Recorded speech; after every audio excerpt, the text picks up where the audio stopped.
ರಾಜ್ಯ ಸರ್ಕಾರದಲ್ಲಿ ನಡೀತಾ ಇರುವಂತ ಅತ್ಯಂತ ದೊಡ್ಡ ಸ್ಕ್ಯಾಮ್ ಅಂತ ನಾನು ಹೇಳ್ತೀನಿ. ಇದು ನಾನು ಕೂಡ ಕೇಂದ್ರಕ್ಕೆ ಪತ್ರ ಬರೀತೀನಿ. ಇದ್ರ ಬಗ್ಗೆ ಇಲ್ಲಿ ಏನೇನು ನಡೀತಾ ಇದೆ ನನಗೆ ಗೊತ್ತಿದೆ. ಶಿಡ್ಲಘಟ್ಟ ಜಂಗಮಕೋಟೆ ಎಂತ ಫಲವತ್ತಾಗಿರುವಂತ ಭೂಮಿ, ಏನ್ ಮಾಡ್ಬೇಕು ರೈತರು ಜಮೀನನ್ನ ಕೊಟ್ಟು? ಇಂಡಸ್ಟ್ರಿ ಏನ್ ನಿಮಗೆ ಬೆಂಗಳೂರು 50 ಕಿಲೋಮೀಟರ್ ಸುತ್ತಮುತ್ತಲೇ ಇರ್ಬೇಕಾ? ಒಂದು 100 ಕಿಲೋಮೀಟರ್ ಆಚೆ ಹೋದ್ರೆ ಆಗಲ್ವಾ? ಒಂದು 200 ಕಿಲೋಮೀಟರ್ ಆಚೆ ಹೋದ್ರೆ ಆಗಲ್ವಾ? ಜಿಲ್ಲೆಗೆ ಒಂದೊಂದು 4 ಇಂಡಸ್ಟ್ರಿ ತಗೊಂಡೋಗಿ, ಉತ್ತರ ಕರ್ನಾಟಕಕ್ಕೆ ತಗೊಂಡೋಗಿ, ಕರಾವಳಿಗೆ ತಗೊಂಡೋಗಿ, ಮಲೆನಾಡಿಗೆ ತಗೊಂಡೋಗಿ, ಬಯಲುಸೀಮೆ ಜಿಲ್ಲೆಗೆ ತಗೊಂಡೋಗಿ, ಬೇರೆ ಬೇರೆ ಇಲ್ಲ, ಎಲ್ಲ ರಿಯಲ್ ಎಸ್ಟೇಟ್ಗೋಸ್ಕರ ನೀವು ಮಾಡ್ತಾ ಇದ್ದೀವಿ. ರೈತರು ಇಲ್ಲಿ ಹಾಳಾಗಿ ಹೋಗ್ತಾರೆ, ಗುಳೆ ಹೋಗ್ತಾರೆ. ಇವರು ಎಲ್ಲಿರುತ್ತೆ ಹಣ, ಎಲ್ಲಿರುತ್ತೆ ರೈತರ ಕೈಯಲ್ಲಿ? ಜಮೀನಾದ್ರೂ ಇದ್ರೆ ಅದನ್ನ ನೋಡ್ಕೊಂಡು ಬದುಕ್ತಾರೆ, ಅವ್ರ ಮಕ್ಕಳು ಅಲ್ಲಿ ಬದುಕ್ತಾರೆ. ಅವ್ರ ಕಾಸು ಬಂದ್ಮೇಲೆ ಕಾಸು ಇರುತ್ತೆ ಕೈಯಲ್ಲಿ, ಏನೋ ಒಂದು ಮನೆ ಕಟ್ಕೊಂತಾರೆ, ಒಂದು ಗಾಡಿ ತಗೊಳ್ತಾರೆ. ಹಣ ಕಳ್ಕೊಂಡ್ಮೇಲೆ ಏನಾಗ್ತಾರೆ? ಕೂಲಿ ಕಾರ್ಮಿಕರಾಗ್ತಾರೆ. ಅವರು ಓದ್ದೇ ಇದ್ರೆ ಬೇರೆ ರಾಜ್ಯಗಳಿಗೆ ಹೋಗಿ ಕೂಲಿ ಮಾಡ್ಬೇಕಾಗ್ತದೆ. ರೈತರ ಪರಿಸ್ಥಿತಿಯನ್ನ ಈ ಮಟ್ಟಕ್ಕೆ ತರ್ತಾ ಇದ್ದೀರಿ ನೀವು. ರೈತರ ಬದುಕಿನ ಜೊತೆ ನೀವು ಆಟ ಆಡ್ತಾ ಇದ್ದೀರಿ. ಆ ಶಾಪ ನಿಮಗೆ ತಟ್ಟುತ್ತೆ ಅಂತ ನಾನು ಈ ಸರ್ಕಾರಕ್ಕೆ ಗಂಭೀರವಾಗಿ ನಾನು ಹೇಳ್ತೇನೆ. ರೈತರ ಶಾಪ ತಟ್ಟಿದ್ರೆ ಯಾವ ಸರ್ಕಾರ ಕೂಡ ಉಳಿಯಲ್ಲ, ನಿಮ್ಗೆ ತಟ್ಟು. ಇಂಥ ಅನ್ಯಾಯ ಮಾಡಕ್ ಹೋಗ್ಬೇಡಿ. ಮಾನ್ಯ ಮುಖ್ಯಮಂತ್ರಿಗಳಿಗೆ ಆಗ್ರಹ ಮಾಡ್ತೇನೆ, ಇದ್ರ ಕಡೆ ಗಂಭೀರವಾಗಿ ನೀವು ಪರಿಶೀಲನೆ ಮಾಡಿ. ಈ 4-5 ಜಿಲ್ಲೆಯಲ್ಲಿ ಇಂಡಸ್ಟ್ರಿ ಡಿಪಾರ್ಟ್ಮೆಂಟ್ ಏನ್ ಮಾಡ್ತಾ ಇದೆ ಅನ್ಯಾಯಗಳು, ಇದ್ರ ಕಡೆ KDBಯಲ್ಲಿ ನೀವು ಇದನ್ನ ತಕ್ಷಣ ನೀವು ಎನ್ಕ್ವೈರಿ ಮಾಡಿ, ಏನಾಗ್ತಾ ಇದೆ ಅಂತ ಮಾಡಿ. ನೀವು ದಯವಿಟ್ಟು ನಿಮ್ಗೆ ಗೊತ್ತಾಗುತ್ತೆ. ಮಾವಿನ ಬೆಲೆ ಕೇಳೋರಿಲ್ಲ. ಅನೇಕ ರೈತರು ನನಗೆ ಏನು ಹೇಳಿದ್ದಾರೆ ಅಂದರೆ, ನಾವು ಅದಕ್ಕೆ ಬೇಸಾಯಕ್ಕೆ ಹಾಕಿರೋದು, ನಾವು ಬೆಳೆಗೇನು ನಾವು ಇನ್ವೆಸ್ಟ್ ಮಾಡಿದ್ದೀವಿ, ಆ ಹಣ ಬರಲ್ಲಣ್ಣ. ಆ ಮಾವು ಕೀಳೋದಕ್ಕೆ ಕೂಲಿ ಏನು ಖರ್ಚಾಗುತ್ತೆ, ಆ ಹಣ ಬರಲ್ಲ. ಅದಕ್ಕೆ ನಾವು ಗಿಡಗಳಲ್ಲೇ ಬಿಟ್ಬಿಟ್ಟಿದ್ದೀವಿ, ಮರಗಳಲ್ಲೇ ಬಿಟ್ಬಿಟ್ಟಿದ್ದೀವಿ. ಈಗ ಮಾವು, ದ್ರಾಕ್ಷಿ ಎರಡೂ ಬೆಳೆಗಾರರಿಗೆ ಅನ್ಯಾಯ ಆಗಿದೆ. ಈಗ ಅದೇ ನೆರೆ ಆಂಧ್ರ ಪ್ರದೇಶದಲ್ಲಿ ನಾನು ಹೋಗಿದ್ದೆ. ಅಲ್ಲಿ ನನಗೆ ಹೇಳ್ತಾ ಇದ್ದೆ ಅಲ್ಲಿನ ಅಧಿಕಾರಿಗಳು, ನಾವು ನಮ್ಮ ರಾಜ್ಯ ಸರ್ಕಾರದಿಂದ ಮಾವು ಬೆಳೆಗಾರರಿಗೆ ಬೆಂಬಲ ಬೆಲೆ ಕೊಡ್ತಾ ಇದ್ದೀವಿ ಅಂತ ಹೇಳಿ. ಎಷ್ಟು ಸರ್? 4 ರೂಪಾಯಿ ಬೆಂಬಲ ಬೆಲೆ ಕೆಜಿಗೆ ತಾನೆ? ಕೆಜಿಗೆ ನೀವು ಕೊಡಿ ಅಂತ ನಾನು ಹೇಳೋದು.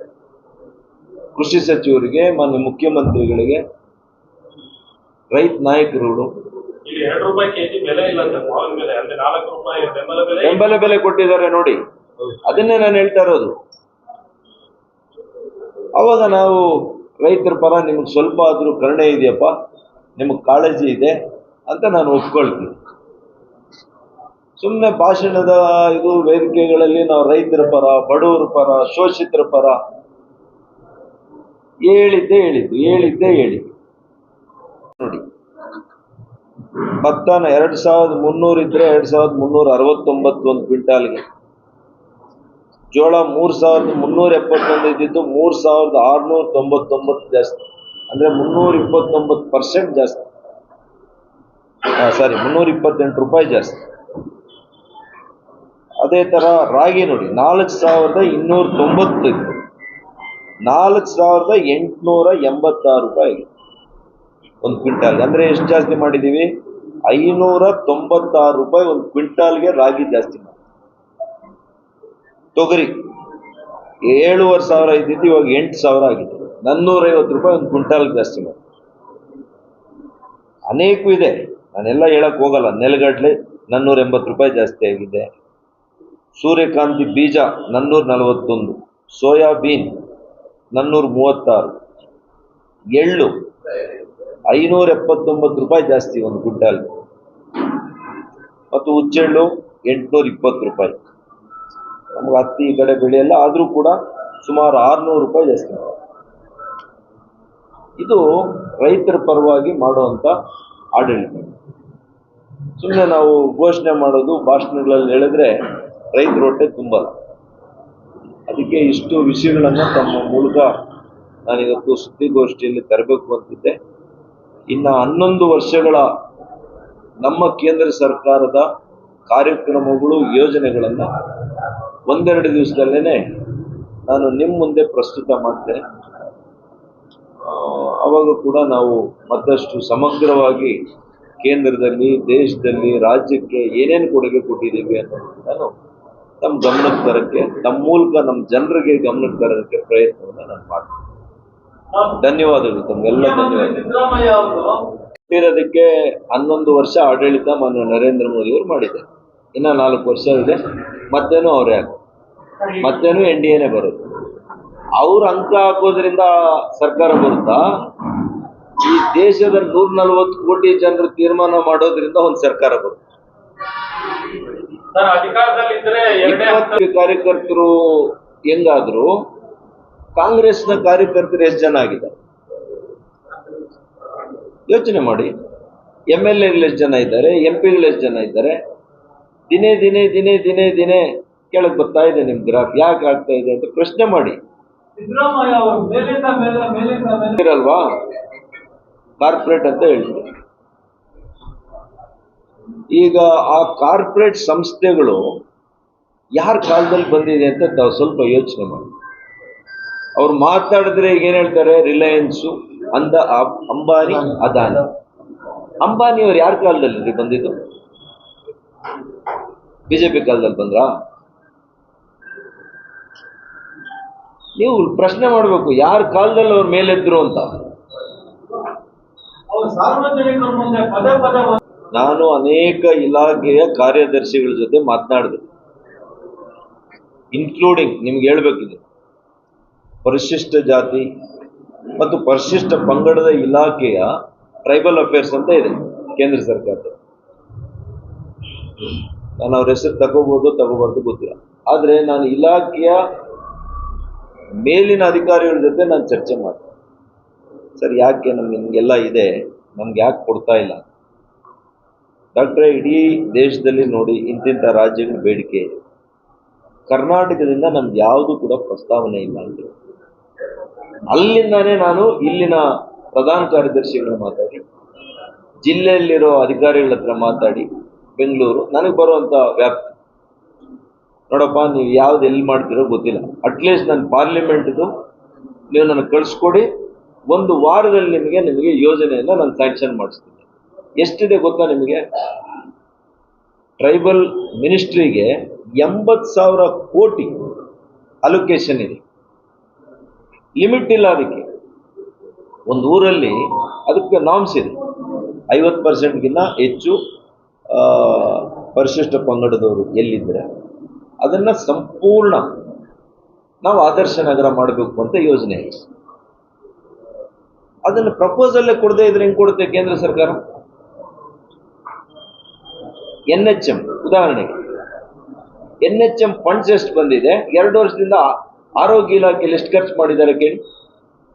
ಅಲ್ರಿ, ಬಡವರಿಗೆ ಜನೌಷಧಿ ಅಂತ ಮಾಡಿ 60%, 80% ಆ ಮೆಡಿಸಿನ್ ಮೇಲೆ ರಿಯಾಯಿತಿ ಕೊಡ್ತಾ ಇದ್ರೆ ಕೇಂದ್ರ ಸರ್ಕಾರ, ಅಂತ ಮಳಿಗೆಗಳನ್ನ ನೀವು ಮುಚ್ಚಬೇಕು ಅಂತ ಹೊರಟಿದ್ದೀರಲ್ಲ, ಅದಕ್ಕೆ ಹೇಳಿದ್ದು ನಿಮ್ಗೆ ಹೃದಯ ಇದೆಯಾ ಅಂತ. ನಾನೇನು ಸುಮ್ಮನೆ ರಾಜಕೀಯದ ಭಾಷಣ ಮಾಡಬೇಕು ಅಂತ ನಾನು ಉದ್ವೇಗದಲ್ಲಿ ಮಾತಾಡ್ತೇನೆ. ನನಗೆ ಎಷ್ಟೋ ಜನ ಹೇಳಿದ್ದಾರೆ, ಸರ್ ಜನೌಷಧಿ ಬಂದ್ಮೇಲೆ ನಾನು ನನ್ನ ಹೆಂಡತಿಗೆ 15,000 ಆಗೋದು ಸರ್ ನಮಗೆ, ಇವಾಗ ನಮ್ಗೆ 6,000 ಸಿಗ್ತಾ ಇದೆ, ಎಲ್ಲ ಸೇರಿ ನಮ್ಗೆ 8-9,000 ಮಿಗ್ತಾ ಇದೆ, 5,000 ಮಿಗ್ತಾ ಇದೆ. ನಾನು ಸಾವಿರಾರು ಜನರನ್ನು ಮಾತಾಡಿದ್ದೀನಿ, ಇಡೀ ರಾಜ್ಯ ವ್ಯಾಪಿ ನಾನು ಸಚಿವನಿದ್ದೇನೆ. ಏನು ಕಾರಣ ಹೇಳಿ ನೀವು ಮುಚ್ಚೋದಕ್ಕೆ? ಅಲ್ಲಿಗೆ ಪ್ರೈವೇಟ್ ಫಾರ್ಮಾ ಇಂಡಸ್ಟ್ರಿ ಜೊತೆ ಸೇರ್ಕೊಂಡು ನೀವು ನಿಮ್ಮ ಲಾಭಕ್ಕಾಗಿ ನೀವು ಮಾಡ್ತಾ ಇದ್ದೀರಿ ಅಂತ ಹೇಳ್ಬೇಕಾಗುತ್ತಾ ಇಲ್ವಾ? ನಾನು ಆರೋಪ ಮಾಡ್ಬೇಕಾ ಬೇಡ? ಇವತ್ತು ಸಂಪುಟ ಸಭೆ, ಈ ಸರ್ಕಾರ ಏನು ಮಾಡಬೇಕು ಅನ್ನೋದ್ರ ಕಡೆ ನಾನು ಇವತ್ತು ವಿಶೇಷವಾಗಿ ಸೀಮಿತವಾಗಿ ಈ ಸುದ್ದಿಗೋಷ್ಠಿಯಲ್ಲಿ ಪ್ರಸ್ತಾವ ಮಾಡಿದ್ದೀನಿ. ಒಬ್ಬ MP ಆಗಿ ಕೇಂದ್ರ ಸರ್ಕಾರದ ಅನುದಾನಗಳು, ಅಭಿವೃದ್ಧಿ ಕೆಲಸ ಕಾರ್ಯಗಳು, 11 ವರ್ಷ ಪ್ರಧಾನಮಂತ್ರಿಗಳಾಗಿ, 1 ವರ್ಷ ನಾನು ಸಂಸದ. ಇದರದ್ದು ನಾನು 1 or 2 days ಅವತ್ತು ಸಪರೇಟ್ ಆಗಿ ಅದರದೇನೆ ವಿಷಯಗಳನ್ನ ನಿಮ್ಮ ಮುಂದೆ ಮಂಡಿಸ್ತೀನಿ. 24 TMC ಇದೆ ಅಂತ ಹೇಳಿದವರು ಯಾರು? ಮತ್ತೆ 8 TMC ಅವರು ಹೇಳಿದ್ರೆ ನೀವು ಮತ್ತೆ ಹಾಸನ ಜಿಲ್ಲೆಯಲ್ಲಿ ನೀರು ಕೊಡ್ತೀನಿ ಅಂತ ಇದ್ರಿ, ಕೆರೆಗಳು ತುಂಬಿಸ್ತೀನಿ ಅಂತ ಇದ್ರಿ, ಚಿಕ್ಕಮಗಳೂರು ಜಿಲ್ಲೆಯಲ್ಲಿ ತುಂಬಿಸ್ತೀನಿ ಅಂತ ಇದ್ರಿ, ತುಮಕೂರು ಜಿಲ್ಲೆಯಲ್ಲಿ ಕೆಲವು ತಾಲೂಕುಗಳನ್ನ ಸೇರಿಸ್ತೀನಿ ಅಂತಿದ್ರಿ. ಮತ್ತೆ ನೀವು ನಿಜವಾಗ್ಲೂ ಚಿಕ್ಕಬಳ್ಳಾಪುರ, ಕೋಲಾರ, ಗ್ರಾಮಾಂತರ ಜಿಲ್ಲೆಗಳು ಕೊಡ್ತೀರಾ? ಕೊಡಲ್ಲ. ಅದಕ್ಕೆ ನಾನು ಇವತ್ತು ಆ ನೋವಿನಿಂದ ನಿಮ್ ಮುಂದೆ ಬಂದಿರೋದು. ನೀವು 15 ವರ್ಷದಿಂದ ಇದ್ದೀರಿ, ನಾನು ಇಲ್ಲೇ ಇದ್ದೀನಿ. 3 MP ಚುನಾವಣೆ ಆಗೋಯ್ತು. ಎತ್ತಿನಹೊಳೆ ಬಂದಿದ್ದು ಆಯ್ತು, ನೀರು ಕುಡಿದಿದ್ದು ಆಯ್ತು.